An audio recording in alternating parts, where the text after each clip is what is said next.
Burnley 2, Tottenham Hotspur 5. And that was a scoreline which probably flattered Vincent Kompany's team. Because make no mistake about it, it could have been even worse. Call it a reality check, call it a wake-up call it chickens coming home to roost. Whatever you want to call it, it was brutal. After a promising start with Lyle Foster giving the Clarets the lead, it was men against boys for large stretches of the game. 3 matches into the Premier League season, Burnley are bottom of the league, 3 defeats, 11 goals conceded, a -8 goal difference. It's not the kind of podcast we really wanted to be doing so early in the season, but if this is a reality check, then what is the reality?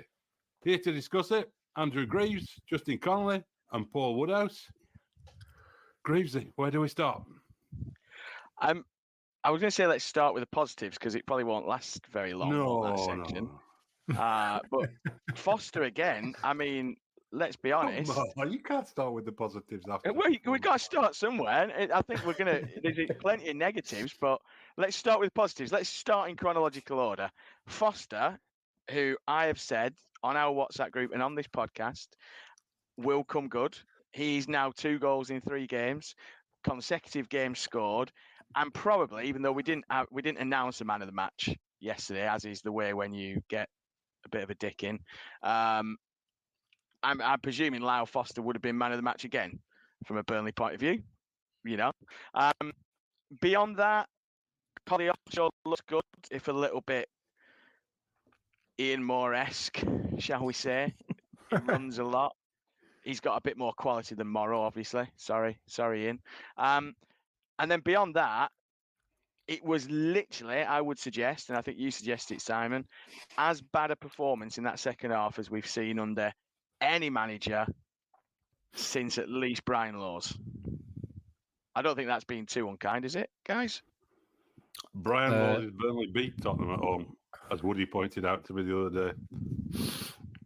And he didn't spend 100 million on his team either. But I honestly, well, if I recall, I honestly think it probably was that bad. But let's put it into a little bit of perspective in the sense that for the first 15 minutes, I was sat there thinking, "We're brilliant here. This is going really well. We are comfortably the best side." Obviously, when you go 1-0 up after 4 minutes. Again, I agree with you, Greavesy, completely. You know, a lot of the times in close season, we've been talking about how we need that central striker who's going to get, 10, 15 goals for us. It looks like Lyle Foster might be that man, actually. You know, he's got 2 already. He could easily have had a third, but he was denied by a pretty good save. Well, those first 15 minutes, I was like sat there thinking, "Oh, everything's going to be okay now." But the sense I got in the ground was that we got a bit carried away with it. We thought we were better than we actually are, and we started rushing it. We started pushing for that second goal and committing more people forward, and then we just started giving the ball away. And I don't know whether Spurs changed anything, whether they tweaked things tactically but we just started giving it away, and that invites the pressure. And then we're still committing men forward. Then, they nick it off us and get a goal. And I think we were in trouble well before half time. I think the last 20, 25 minutes of that first half, they were well on top. Yeah. And I'm not surprised he made changes at half time. A lot of people were saying, "Oh, it was a bit premature," but I thought we were struggling well before that happened. I agree. We were struggling. I think he made the wrong. Go on. Yeah, the wrong subs. I looked at it, and I saw Brownhill warming up, and I thought, yeah, brilliant. Get Brownhill on, bit of energy. Sander Berge, as I said before we started recording. I mean, I've never seen anybody run out of gas as quick in my life than Sander Berge. Apart from Josh Cullen. Well, yeah. I mean, Cullen's not got a lot of help in there, but Berge was brilliant for that first 15 minutes, and then after that, looked like he'd run out of energy. He just had no energy left. And he went back to that kind of laboured, everything we criticised him for against Villa, the kind of not able to get his foot in front of a pass, whatever it might be. So I kind of got that. But then when I saw Delquar put his shirt on the pitch and then ran back to the dressing room. So he was warming up, then all of a sudden Delquar's got his shirt on. So you think, right, he's coming on. So I'm thinking to myself, well, he's going to take Alderkeel off. He's going to shift Roberts back to right back, and Delquar's going to play left back. Everything's all right.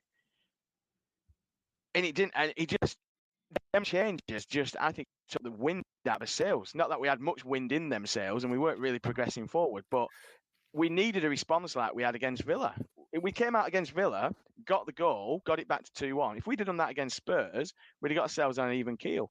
But I mean, I agree with Simon and what you said. I think we were in trouble well before that. I mean, that first Son goal is unforgivable. You know, I've just watched it back, and how O'Shea gets dragged towards the ball. It is on the day. I'm thinking to myself, how the hell have you not realised that Son's continued his run into the box?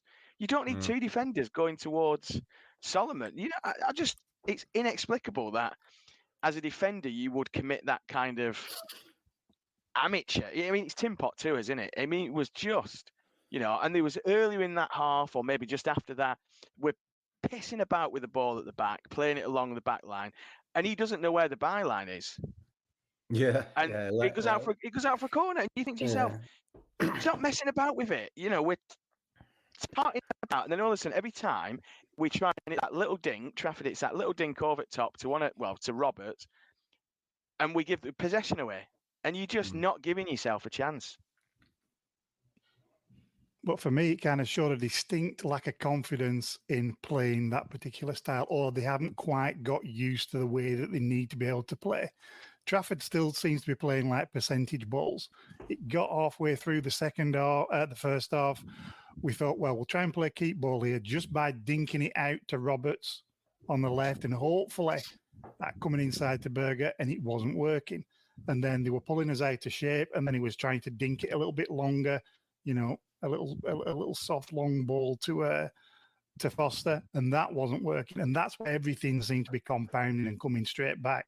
But between that little bit of naivety and some absolutely shocking defending in between, you know, it was hiding on to nothing, because they weren't 5-2 better than us. They were better than us without a shadow of a doubt, but we definitely made them look better than us.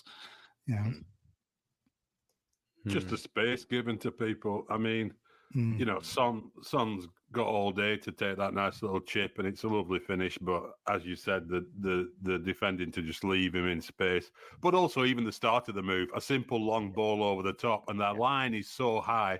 Well, you know, you can play that high line if you know how to play it, but they obviously don't, because, you know, just a simple ball over the top and we're in big trouble. That shouldn't be happening. And then, you know, I mean, the later goals, the space, I mean, it's a lovely finish again from Maddison, but I mean, you watch it back and it's just it's just training ground stuff for Maddison, is that, you know, and you know, you can talk about systems. I keep hearing people talking about, the system and company's way and all that kind of stuff. This is really basic stuff. This is really basic, you know, not ball watching, not leaving people in acres of space. And, you know, that worries me far more than if it was a system thing. If it was just simply a case of like, well, you know, we need to shore up this, or we need to shore up there, or, you know, change the formation slightly. It's basic stuff like that really leaves me worried. So are we saying that the players aren't good enough then yet? I don't think they are. I think there's a problem with the recruitment. I'm not convinced it's the recruitment. I'll be really honest. I know you've been quite kind of, you know, you mentioned Forest and how they'd recruit for the Premier League, and somebody has pointed out that actually, what did they get? I can't remember how many. Did they get kind of 6 points in their first 11 games or something like that? I think it's, you know, it's revolution rather than evolution. I mean, we looked a lot better when Brownhill and Cork were on the pitch. And I'm not suggesting that, you know, both of those should start, but I don't think the recruit. It is the system that is wrong. You know what I mean? Why would you? And we've had this debate about Taylor, but why would you, against a team like Spurs, have so many players playing out of position in a back line? Why would you put Roberts at left back and Audi Keel as right back, and then switch it so that Audi Keel is then a right wing back, and you bring Delquart. You know, that is where the naivety is. The recruitment, I don't think is an issue. You know, I think fitness is an issue for one, and we look very, very unfit. You look at Bissouma and Sarr in the middle of the Spurs. You know, I happen to think they're probably two of the best central midfield. That's probably one of the best centre midfield pairings in the Premier League. But they will run and run and run all day, and they'll know when to spend energy, when to save energy. But for me, the fitness levels is a big issue. And when you bring players in, how can it be an issue though? I mean, it's when you bring players when in. We come back from training before anybody else, presumably, so we can hit the ground running, and we don't have that early season, you know, building up the fitness like you know, you could say that City usually have, right? City usually start off a little bit slow because they're not quite into the rhythm of it, and they know they've got a season with like Champions League in March and all that kind of stuff. We've come in early to get pre-season done and look unfit. I mean, that's a lot of the players who took to the field on Saturday though, they weren't there then, were they?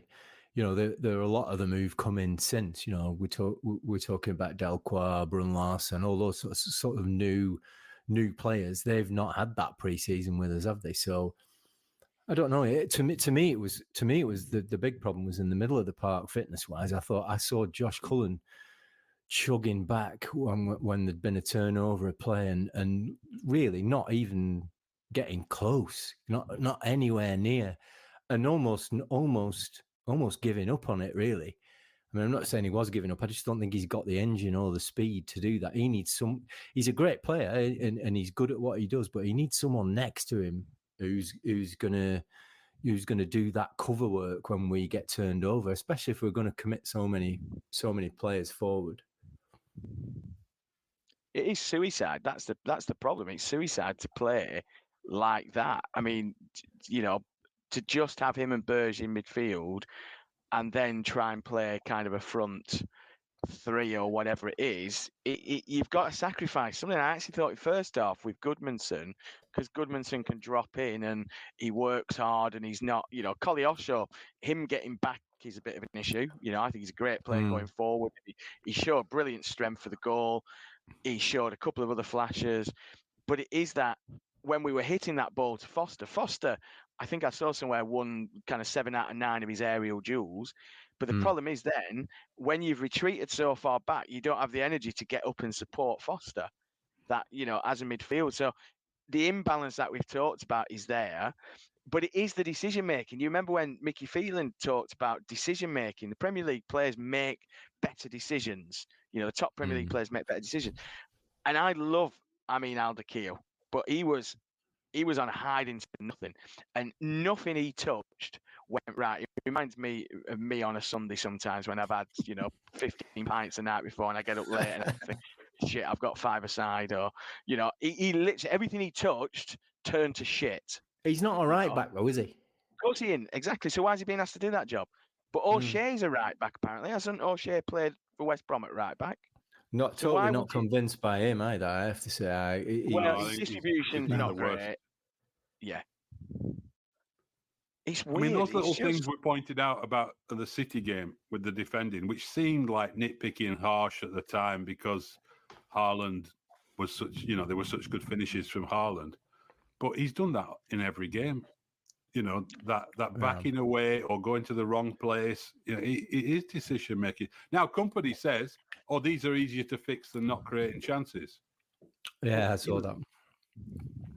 But looking at this squad, that looks the most difficult thing to fix. I can easily see us playing another game where we produce more than that 20 minutes of good football in attack because there are bright things there. Yeah, I mean, you know, Foster's obviously been talked about. Amdouni has moments where he looks, and you know, the shot he had that wasn't far away, and he has little bright moments. I think it's a luxury, to be honest, to be playing against top 6 sides with a centre forward, 2 wingers, and a guy operating as a deep lying second striker, which is kind of what he's doing. Yeah. Leaving us with two midfielders. I think that's the fundamental problem with the structure of the side. But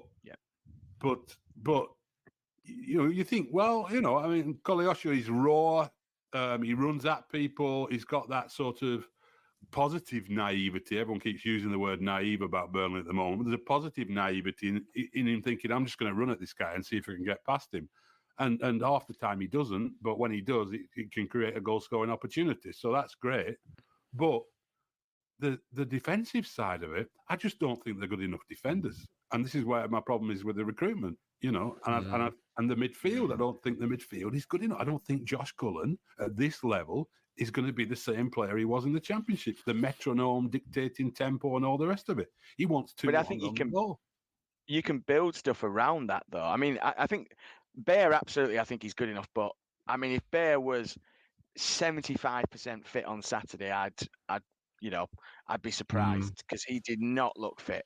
He did not. Every time he went into a challenge, I half expected him to be waving towards the bench because he just did not look fit enough. I was surprised because I'd been told it was going to be after the international break before he'd be fit enough to play, and possibly even into kind of late September, early October.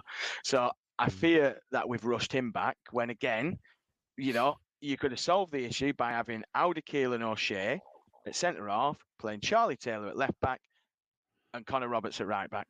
You could have absolutely solved all your defensive issues without having to put square pegs in round holes. Now, he will. I have 100% faith that Vincent Kompany will get it right. He's a pragmatic guy. He's an intelligent guy.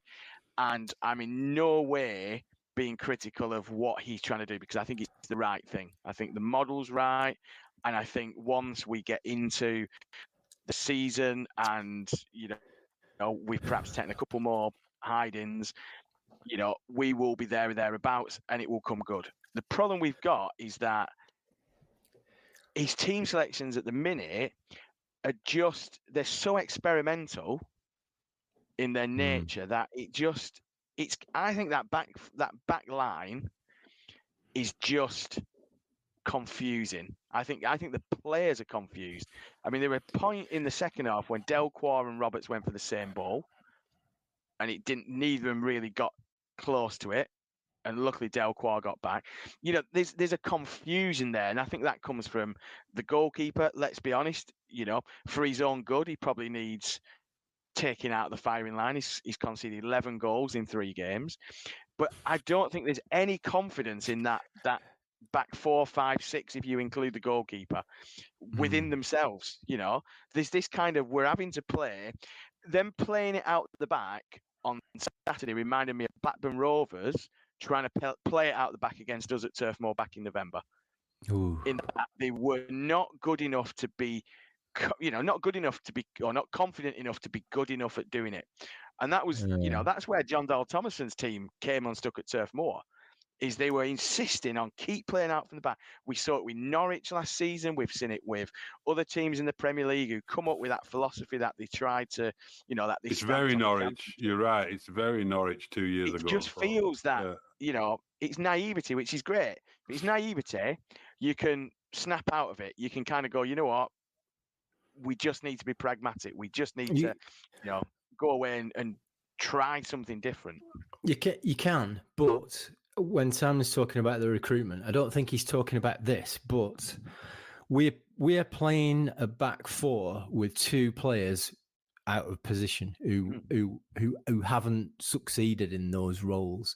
And the reason we've had to do that is because we haven't got a left back that Kompany trusts. Obviously, he doesn't fancy Charlie Taylor for whatever reason. There's no point talking about it anymore, is there? There isn't. He just doesn't feature for him. He don't fancy him, so fine. But we need somebody who can play there because we're playing now that sort of stopgap, as we've said before, square pegs in round holes setup that you might do, when you're waist deep in February in suspensions and injuries. But that we're not covering injuries. We're not covering suspensions. This is our squad. This is what we've got to play with. And if he's going to be playing Roberts at left back and Alderkeel at right back, well, they are not going to perform in that positions to the level that they need to, because they don't, that's not where they play. Alderkirk isn't a right back. I think we found out he's not perhaps as quick as we thought he was yet on Saturday. I think he was beaten for pace a couple of times. He's a central defender. That's where he's played. That's where he's done well for us before. Roberts is a right back. A lot of the trouble we had came down that side where he should have been, but wasn't there because he was shipped over to the other side. I know a lot of people say that they don't think he's quite up to it either, but he's better off playing where he's used to playing and doing what he's used to doing. But it's a squad problem. So the recruitment problems that I would point to is not filling those gaps. I know we've not talked about the transfer window yet, have we? But I know it seemed like we were making a last ditch bid for Maatsen. But if we are serious people about doing a serious job, we don't leave that to the last minute. We don't leave a massive gaping hole in our squad like that. We fill it. And if if Maatsen doesn't want to come, we know about it well before Friday, and do something else, do something about it. But it's baffling to me how that's been allowed to happen. It is baffling, and I'm going to take issue with this word naivety that people keep using, because naivety implies a lack of knowledge, a lack of understanding of the situation. I don't think that's the case. I think the problem is arrogance, I think. And I know that's quite a strong word to use, but I think to be somebody who's played in the Premier League at the level Company has and has worked alongside Pep Guardiola, and think that you can start a season with a squad exactly as you've just described, Justin, with it'll be right. We'll play Connor Roberts at left back, and we'll turn Alderkirk into a fullback. Pep's done stuff like that, but he's done stuff like that with John Stones, where he said, "All right, I'll play John Stones at right back." Right? He's one of the best defenders in the league, who he's played in midfield sometimes. That's fine. He's not Connor Roberts or Alderkirk, and to go into it and think what possible logic could there have been for what we've done in the transfer window about the left back? The only logic is he thought, I want Maatsen or no one else. That's the only possible logic. Otherwise, there would have been other people there, unless we don't know that they bid for 6 other left backs and got turned down for them. If that's the case, then there's an even deeper problem with the recruitment, because they're not targeting realistic options. But if I think the system as well, Company knows he's playing with 2 people in central midfield against a team like Spurs or Villa or Manchester City. That's not naivety. I think that's arrogance. I think him thinking this can happen. And I think there's a whole thing. I think the fans have been caught up in it as well, because so many things worked last year. The assumption is we'll try these things and they'll come good. They'll come good because they came good last year. I keep hearing this over and over and over again from people, and there's no guarantees with any of it, because this is the big boys league. Yeah, I agree with that. Exactly. And we'll be 8 games in. We've got 8 games less to get it right than we had in the Championship. They're not a bunch of muppets. We've been shown what this league is all about, and probably, even though we were only in it 2 years ago, it's been a scary little eye-opener, these first 3 games. We even thought that maybe Tottenham, there might have been something there before they had a change of manager and Kane disappearing. But no, they've shown us they're as clinical as anybody else. Same mistakes against City, Villa, and now Tottenham. The difference between, obviously, Pep and us is that Pep gets to dick about with them for 18 months, teaching them how to play in a specific inverted way. And if they can't do it, they can fuck off, as with Kyle Walker, and he's got the luxury of being able to do all of this kind of crap for at least 18 months behind the scenes without going, I signed this geezer, let's throw him in straight away and see how he floats, and that's where it seems a little bit off to me. Pep's got 2 teams of world-class players, hasn't he? So he can afford to do that. But we definitely haven't got two teams of world-class players, have we? I don't know. It just the naivety I think people talk about is it's this idea that we can throw so many men forward and deal with it when it's turned over, and I think that's where we're lacking. We're lacking those really mobile, quick central midfielders. We talked about Lokonga, didn't we? He was that player who was going to sit beside Cullen and be the one who can get back and cover when things get turned over. At the moment, we're sitting there with these two players in the midfield. It's Berger and Cullen. Goodmanson was in. They seem to sort of adopt a more sort of pragmatic 4-3-3 setup early in that game. Obviously, that evolved as the game went on. So obviously, companies thinking we haven't got the numbers in that midfield, or we haven't got the mobility in that midfield, so we need a bit of extra. But when you look at it, we've got Berger, Cullen, and Goodmanson as our central midfield trio. Now, it's hard to imagine that that's what we planned, isn't it? It's hard to imagine that those are the three that we're going to stick in there to go up against, like, as you said, Greasy, Spurs midfield is perhaps amongst the most dynamic that we're going to come across. But everybody's got those players, haven't they? Everybody's got those players who can get back and cover. It's like, I think you said it, Simon. It really does feel like boys against men in there, and that's where we're losing these games. I mean, I don't know what companies. You see, when you talk about arrogance, but when you come out after a game and say, "Oh yeah, I'm not worried about this," because it's really easy to stop people scoring goals. It's really easy to tighten up the defense. Well, with 3 games in with 11 goals in the onion bag, when are you going to do it? Now, international break, he's going to be working on the defensive side. You've got to be hoping. But I mean, my problem with that is you've highlighted a really good point there in the midfield. I watched Sheffield United Everton yesterday, and they've got a lot of strong lads in midfield, both sides. You know, people like Dacour and so on. All these teams in the Premier League have a strong physical presence in the midfield. Players who are athletic, who get about. They're not this expression holding midfielder or sitting midfielder. They don't really exist like that anymore, do they? They're built like centre halves, and they're all over the midfield, breaking things up, muscling about, and then bursting forward. We don't have any players at all like that. But the problem is, the comfort we can all take is, look, it's been Manchester City, the best team in the world. Villa, well, let's put a little asterisk next to that, because we all told ourselves how brilliant they were last week. But they got hammered by Newcastle, and they got hammered again by Liverpool. So, they're not top 4. But Tottenham are a good side as well. So it's been a tough start, and we can all take some comfort in that there's going to be a lot easier games than these 3 games. But there's still going to be games against teams like Everton and Sheffield United, who, on the basis of what I saw yesterday from Burnley and from those two, will bully us in midfield again if we keep setting up like this. And the problem I've got with the recruitment side of it is, I'm not sure what we do with the midfield to resolve that lack of physicality. We look a lightweight team all the way through, to be honest.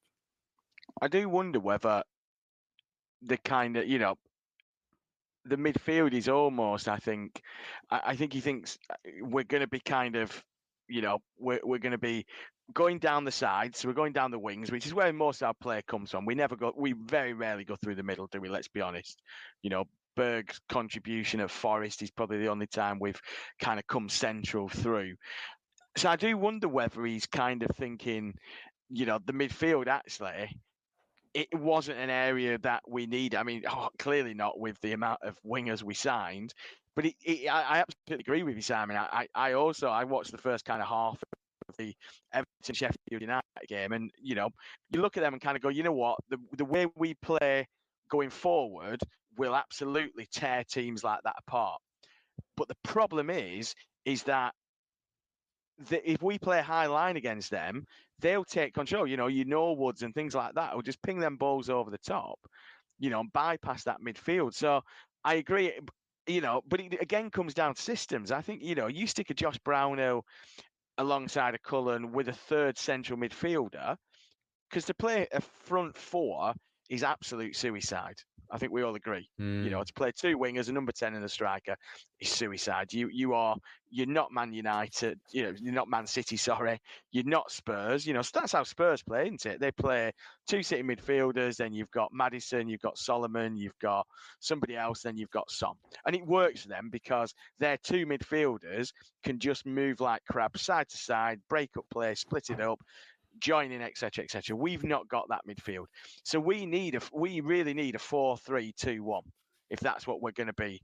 You know, if that's what we're insisting on, but it's got to be a midfield three just to counteract that physical battle. Because in every single game, our midfield has been bullied, it's been outnumbered, and I absolutely get, you know, extenuating circumstances. It's Man City, it's Spurs, it's Villa.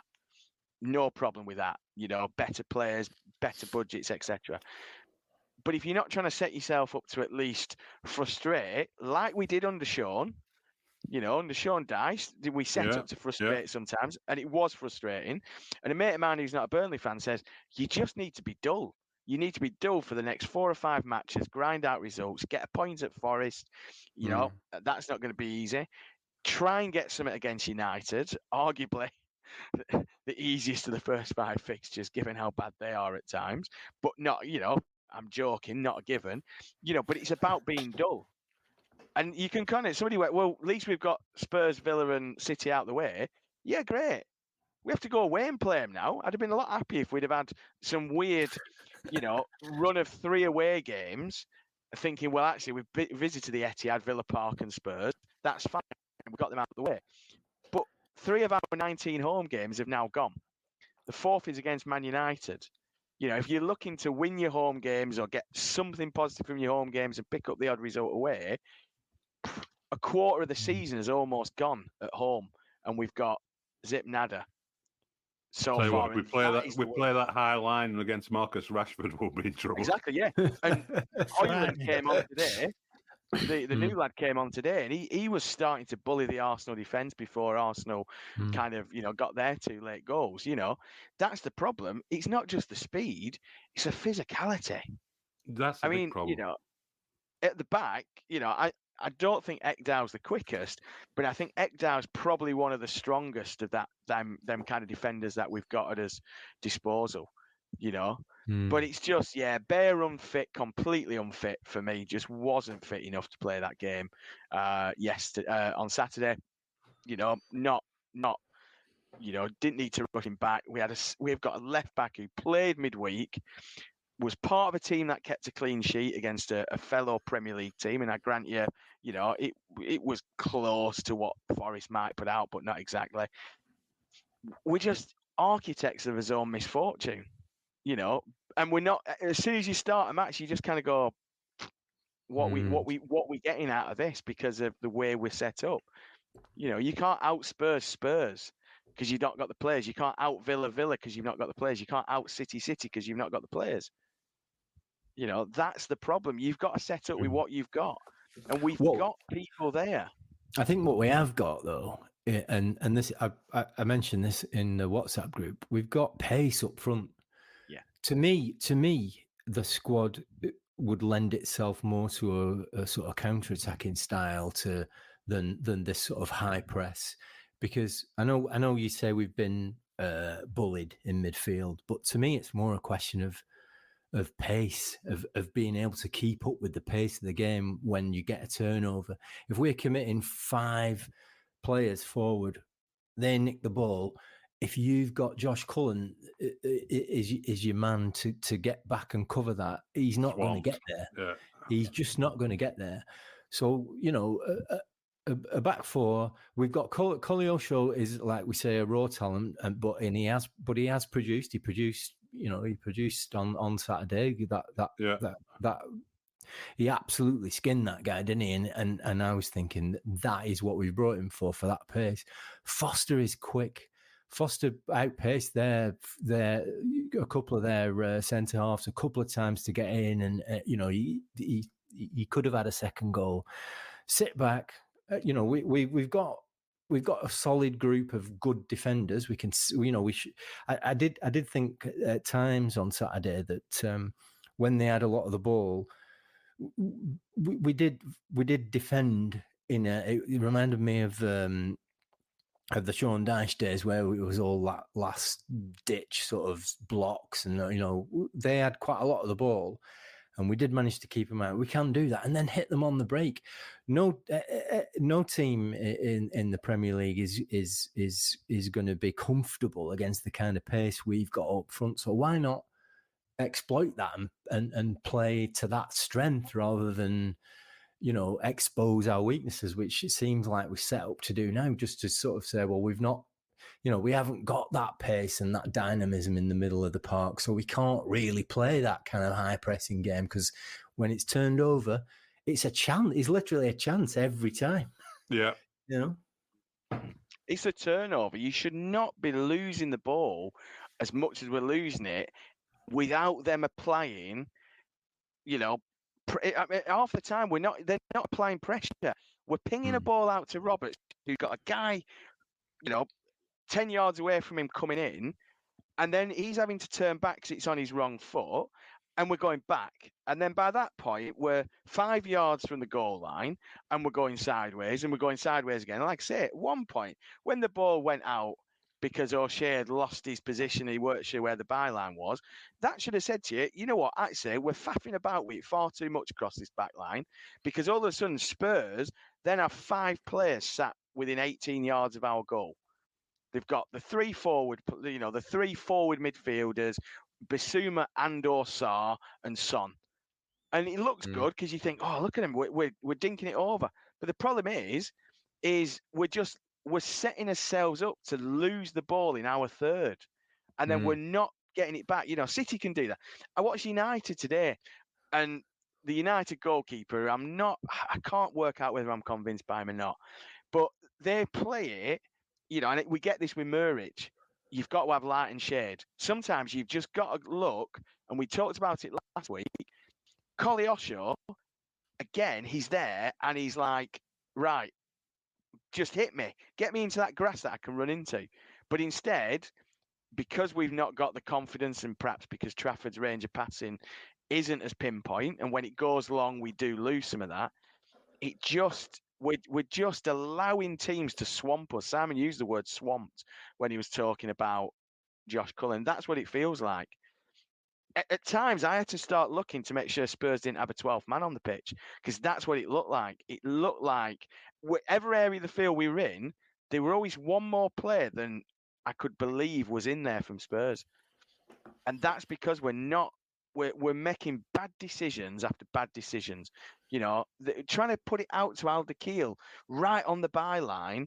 How many times did he lose the ball on the byline because the ball had come out to him from the back line, from the keeper or from Bayer stood 6 yards from his own byline. So we go, right, we're going to chip it out to Alderweireld. Alderweireld's uncomfortable at right back. Spurs have 2 players there. We lost it for the Maddison goal. Maddison just wandered into his space. Lovely finish. The ball behind, how Son gets in for his hat-trick, I don't know. He's tracked by 2 players, ball over the top, gets behind. We've talked about the first goal.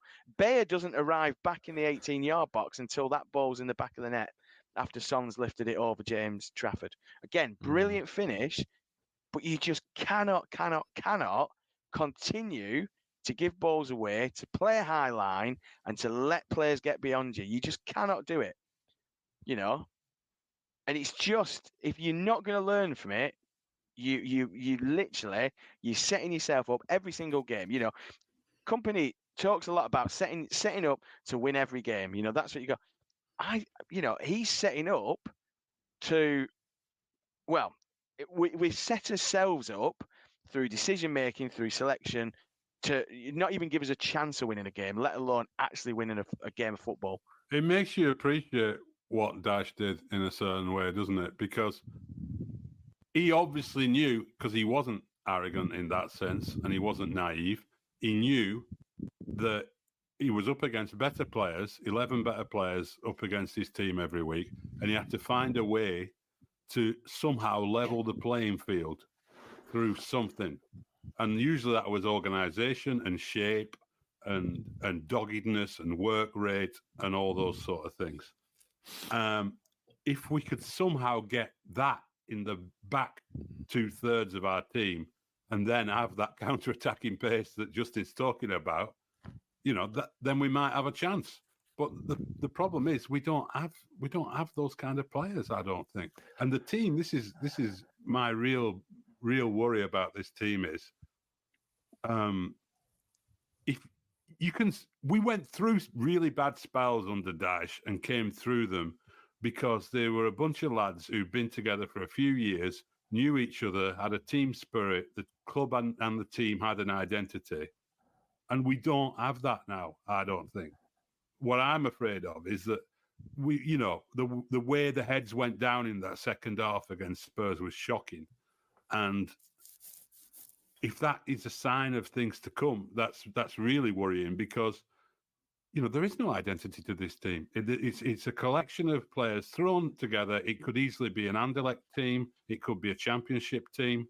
It's not a Premier League team that's been through the wars together like we used to have. So we're talking about a totally different situation. Can something, I'll throw this over there to everyone now then, we talk about can something be salvaged from, in my opinion, a bad recruitment, an incomplete recruitment, let's put it that way, a very incomplete recruitment. What can be salvaged from it?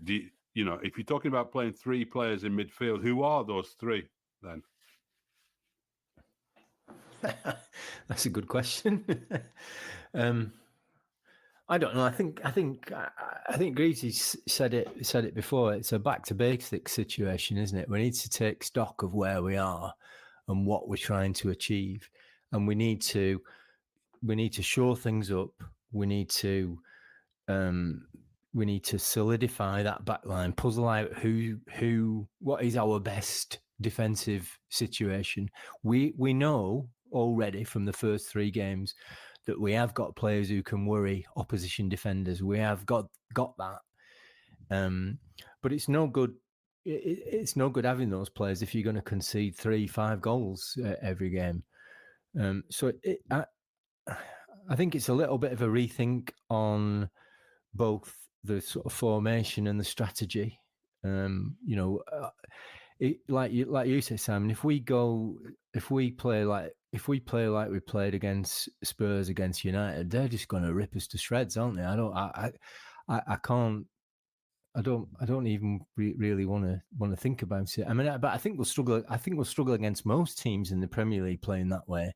I think I said early on after watching us play against City, that kind of aggressive press, a lot of teams won't be able to deal with.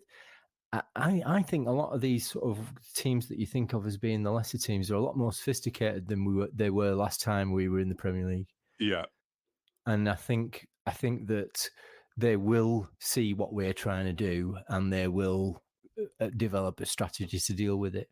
I just think we need to shore things up at the back, stop conceding so many goals, and see where that attacking talent can take us. If we lay down, a foundation that they can build on. For me, Brownhill has to start playing in a midfield 3. That for me is like the first. He's the energy. He is Brownhill's the energy. I mean, that's and the experience. It's not rocket science, is it? I mean, like I say, I don't think Burge is fully fit. He's not company fit, to kind of reference Sean Dyche fit. I think there is something in that. To play the company system, you need to be really, really, really fit. And it's like I said, there's no real. I can't find any reason as to why Burge was knackered after 25 minutes. It's just weird. So Brownhill brings the energy. He brings a kind of, he is that kind of older head in there. I think my midfield 3, and again, this is kind of, throwing it out there. I agree 100%. It's got to be Brownhill. It's got to be Cullen for me, because I think if you get the system right around Cullen, then he becomes really effective. And then, I've read a few scouting reports on Masengo. you almost kind of right, you know what, if you want somebody who is a bit like Sander Berge, so he can break the lines, he can carry the ball, a bit like your Lakonga, he's essentially that kind of player, but actually has a bit of nous in terms of dropping back into a 2. That'd be my midfield 3. I also then think, you've got your Foster up front, and then one of you 2 who you then decide to play as kind of wide forwards, if that's what we're going to do. One of them has to have the ability to drop back into midfield. So you play Johan, simple as that. You play Johan Goodmanson to drop back in to make it almost a central 4. So you go, it's essentially 4-3-2-1. Or 4-3-3 if you really want when you're in possession, but it then becomes a 4-4-2, very narrow 4-4-2 in terms of crowding that central area, or you might have 2 banks of 2, so you have 2 who just sit behind the defence, 2 in front of them. So one of you wingers then has to be a Redmond who's decent enough at coming inside and sitting, or a Johan for me. I mean, he showed it last season, that ability to play in the middle of the park. Which then means you then have one of Koleosho and Amdouni alongside just off number 10, out wide, whatever, alongside Foster, who at the minute is got to be the first name on the team sheet. Agreed. And that leaves out Zarori, Benson, Wilfred, Amdouni. Yeah, it leaves out one of them. I mean, all these players we've signed instead of strong central midfielders and fullbacks. But the method there, the method behind the madness for me then is kind of, if you're playing that, you can then absolutely just beast an Amdouni or a Koleosho. You knacker them out in 60 minutes. That's all they have to do is play 60 minutes, and then you bring on a Benson or a Zarori. That's the thing. There's nothing. Oh, it'd have to be, wouldn't it? But I agree with you. Yeah, but I think that is what company wants. Company will want to use 4 wingers per game. I mean, on Saturday we used Brun Larson, Goodmanson, Redmond, Koleosho. We used 4 wingers. I've got no problem with him using his substitutions. But the problem is, we said on Saturday, the first thing you got to do is not concede inside 10 minutes. Mission accomplished. We went one better and we scored inside 10 minutes. So we've learned to a certain degree. Now, we've got to keep learning. It is a learning curve. We will stay up. I can tell you now, we will stay up. And I can tell you now, we will start to surprise people. But it has to, JJ Watt posted that quote last night. It's one of my favourite quotes. You never lose. You only ever win or you learn. We've got to start learning because we're not winning. And if you can't lose, if the only thing you can do when you don't win is learn, we've got to start learning. He's a bit more brutal than Rara, though. Is JJ? There's a really good video clip, like a YouTube short of JJ Watt on the training ground in pre-season with the Arizona Cardinals, where the young wide receiver he's got his head down a bit because he just dropped a catch, and he said to him, "What's up with you?" And he said, "Oh, I just dropped it." And he goes, "Oh yeah, catching the ball's a bit in your job description there." And he then goes on and says the nice stuff about, hey, the only one thing you can do is catch the next one, and all he's very good at all that kind of stuff. But he's also right to make the brutal point out that should be being brutally pointed out to people like Al-Dakhil O'Shea that stopping goals is kind of in your job description. But we've just got to. I mean, you've got to learn from it. And at the minute, we're not learning. Because if we'd have learned from it, we'd have gone, hang on a minute, playing a right back at left back, and not playing a right back at right back. That means you've got 2 of your main 4 positions in the defence, which have people who are not used to playing there. Quickly on the transfer window, then, though, we're talking about square pegs in round holes because of the recruitment. When we had Sasha on, we were told about how we have 30 options for every position. We make offers left, right, and centre, and then we pick out the ones that we want in this very sophisticated, clever manner. We've ended up with no cover at right back for Roberts, no left back at all, and quite a few other areas that we spent about 10 episodes of this podcast saying that we needed to fill unfilled. I mean, it started off really well, the window. I mean, Woody, do you think you think in the end it was like a partially accomplished window or unaccomplished, or how would you rate it? It's a weird one, isn't it? It was like before Thursday, Friday, if we'd have signed the people that we were talking about signing, the positions that we're talking about signing, we were saying a definite strong 8, 9, maybe even a 10 out of 10. However, you then don't sign those positions.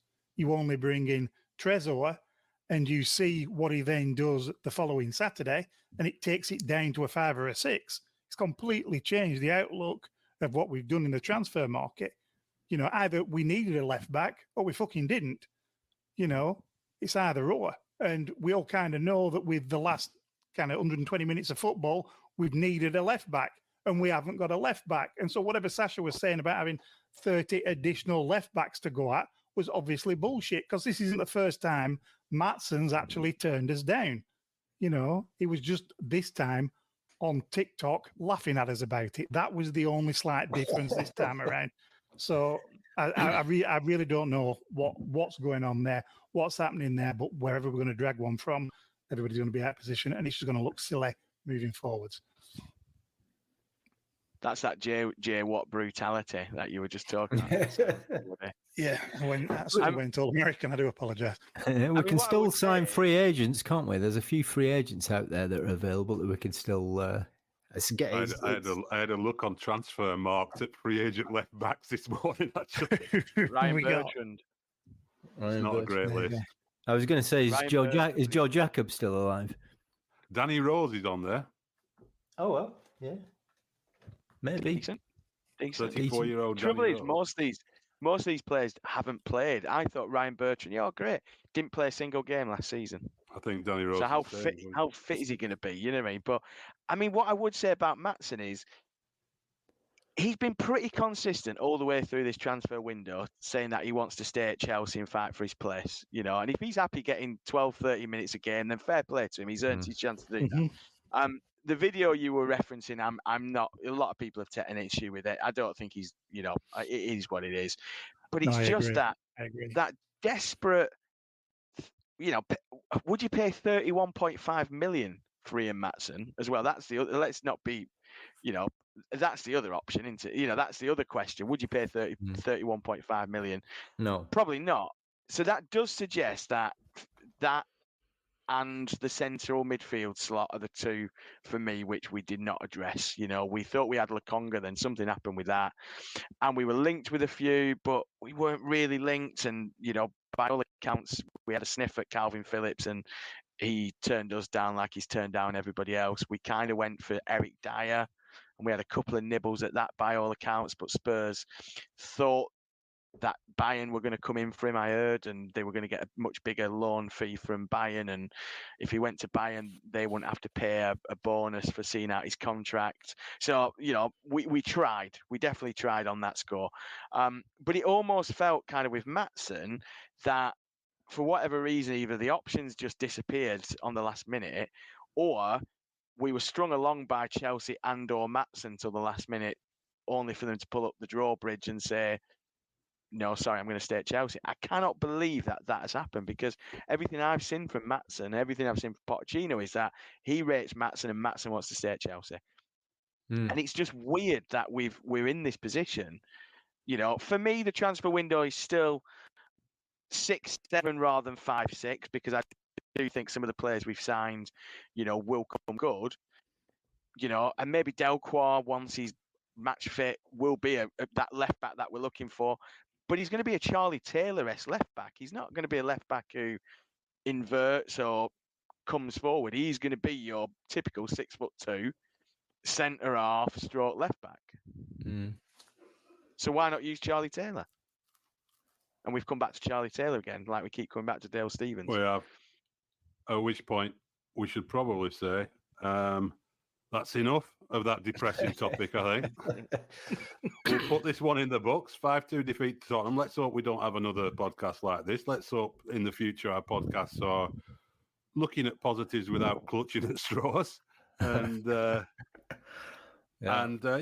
international break now, 2 weeks off, and probably a good time. Plenty of time to put it right. Plenty of time to put it right. Exactly. Just think what happened after the last time we got beat 5-2. After Sheffield United, we beat Blackburn Rovers and went on an incredible run. 10 Top games of the in a Premier League row. by Christmas. Top of the Premier League by Christmas. There you do go. the World Cup, couldn't we? Yeah. Thanks very much for listening, everybody. You can follow us, as always, on social media at B-Hole Podcast. You can also leave us reviews on Apple Podcasts when they actually download our episodes, which they belatedly did last week. Apologies for that, but it landed eventually. If you still didn't get a chance to listen to it, we were talking about all the left backs we were going to sign in the transfer window. So it could be quite an amusing listen if you wanted to go back to that one. We'll be back next week with something to talk about. And from everybody here, thanks very much and all the best.